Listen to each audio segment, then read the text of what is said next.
E aí, pessoal, aqui é o professor Anderson. Nós vamos falar hoje sobre representação da relação entre grandezas no plano cartesiano. Então, a gente tem as grandezas que elas podem ser diretamente e indiretamente proporcionais. E hoje a gente vai ver como é que a gente vai representar essas grandezas no plano cartesiano. Para isso, vamos imaginar o seguinte: vamos imaginar que a gente tem uma produção de ferro fundido.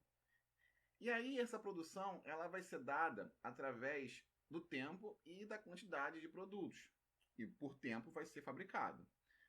Para fazer essa representação, vamos aqui montar uma tabela. Como eu falei, a gente vai ter o tempo que uma fornalha vai trabalhar e a quantidade que ela vai produzir nesse tempo. Então, essa tabela nos diz justamente, se a gente levar 5 minutos para produzir 100 quilos, 10 minutos a gente vai levar 200. E assim sucessivamente. A gente pode ver que essas duas grandezas são diretamente proporcionais.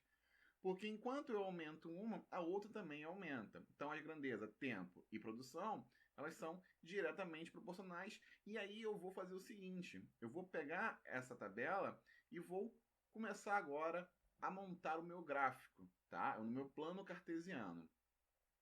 Observa aqui o seguinte, o eixo da abscissa da ordenada, não necessariamente eles têm que ter o mesmo espaçamento, a mesma escala, tá?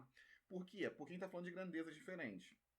Quando a gente fala de grandezas, ou até mesmo mais para frente vocês vão ver sobre funções, nos é permitido fazer essa alteração da escala das duas retas, tanto da abscissa quanto da ordenada. Porém, tá? Quando a gente fala de geometria, a escala é a mesma, mas como aqui a gente está falando de grandezas, nos é permitido fazer essa adaptação. Então, vocês podem ver que no eixo da abscissa a gente tem o tempo e no eixo da ordenada a gente tem a produção. Cada uma com suas respectivas unidades. E aí vocês podem ver que se a gente está falando de plano cartesiano e a gente conseguiu ali desenhar na abscissa, na ordenada, justamente os seus valores, a gente pode então fazer a correlação de um com o outro. A gente pode aqui então achar pares ordenados, tá? Então a primeira ordenada deu 5 com 100. Então acabei de fazer essa ligação das duas grandezas.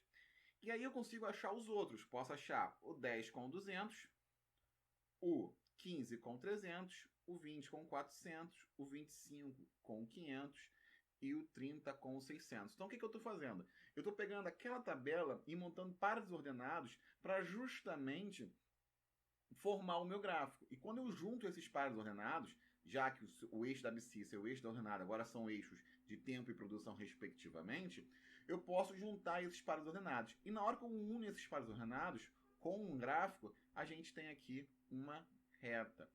Observa o seguinte, aqui a gente está começando no ponto zero. Claro, essa reta ela é infinita, tanto para cima quanto para baixo, tanto para o positivo quanto para o negativo.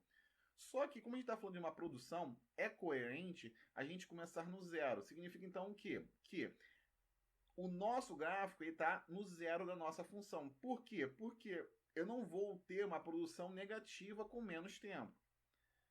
A questão é, como eu estou falando de tempo e produção, ambos vão começar no zero, zero. Claro, se eu quiser lá para frente fazer um valor negativo, até poderia, mas não seria lógico eu apresentar, por exemplo, em menos um minuto eu teria tanto de produção. Não teria uma lógica eu apresentar esse tipo de informação, mas eu poderia sim continuar esse gráfico para o lado negativo. Mas, para intuito de apresentação, se a gente for, por exemplo, apresentar para um conselho da nossa fundição, por exemplo, que a gente está produzindo o ferro fundido, a gente pode simplesmente apresentar esse gráfico, que é o gráfico que interessa, que é o gráfico que está acima do eixo zero, já que a gente não está levando em consideração que vai ter menos produção quando a gente tem menos tempo, tá? Um tempo negativo no caso. Então, olha só, observa que essa produção ela vai ser dada conforme o tempo. Então, essas duas grandezas estão correlacionadas. E se vocês olharem aqui, né, vamos ver que essa é uma reta. E essas duas grandezas são grandezas diretamente proporcionais.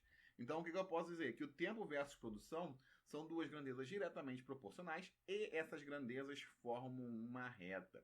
Então, quando eu tenho grandezas diretamente proporcionais, o gráfico gerado por elas vai ser sempre uma reta. Vamos observar agora um outro exemplo. Vamos observar uma outra coisa. Vamos observar aqui uma corrida de 100 metros, de 1000 metros, desculpa, contra o relógio. Então, a gente tem aqui um ciclista e esse ciclista ele vai correr 1000 metros contra o relógio. Então, a gente vai ter agora uma outra percepção. O tempo vai modificar e a nossa velocidade vai modificar, mas já a nossa distância vai ser sempre a mesma, de 1000 metros. Então, ó, como eu falei, a gente vai ter a variação da velocidade com a variação do tempo. Essas duas grandezas, elas estão variando. E a gente consegue observar o seguinte, quando a velocidade aumenta, o tempo diminui. Quando a gente tinha 5 metros por segundo, o tempo era de 200. Quando a gente vai mais rápido, o tempo tende a ser menor. Então, quando eu vou para 8 metros por segundo, o tempo passa a ser 125. Quando eu vou para 10 metros por segundo, o tempo passa a ser 100 segundos. Então, quando eu estou aumentando a velocidade, eu estou diminuindo o meu tempo. Quer dizer que essas grandezas são diretamente proporcionais. Assim como no exemplo anterior, eu vou chegar aqui e vou montar o meu gráfico. Tá? Montei meus eixos. Vou também, como no exemplo anterior, dar cada eixo o seu nome. Então, botei no eixo da abscissa a velocidade, no eixo da ordenada o seu tempo.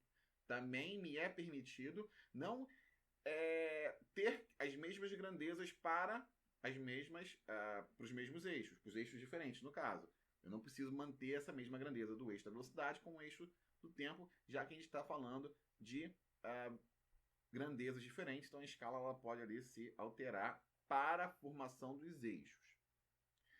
E aí, novamente, eu vou começar a fazer a correlação entre a velocidade e o tempo, achando os pares ordenados. Então, quando eu tinha uma velocidade de 5 metros por segundo, eu levava 200 segundos, desculpa. Quando eu tenho uma velocidade de 8 metros por segundo, eu levei 125. Então, esse ciclista está indo mais rápido, vai levar menos tempo. 10 metros, levou 100 segundos. 16 metros, levou 62,5. E, por fim, quando ele chegou a 50 metros, ele levou... quando ele chegou a 20 segundos, desculpa, ele levou 50 segundos para completar, então, o mesmo percurso. Se a gente for pegar e botar esse gráfico, né, a gente consegue observar que ele não forma mais uma reta, porque as relações entre tempo e velocidade não são diretamente proporcionais. Então, o gráfico ele torna ali uma curva. Essa curva ela pode até se aproximar do eixo da velocidade, mas ela nunca vai tocar o eixo da velocidade, porque por mais rápido que o ciclista possa ser, ele nunca vai levar 0 segundos para completar esse percurso, tá? Então, o eixo da velocidade ele tem ali a aproximação desse gráfico, mas ele não tem esse gráfico tocando, né, justamente o eixo da abscissa.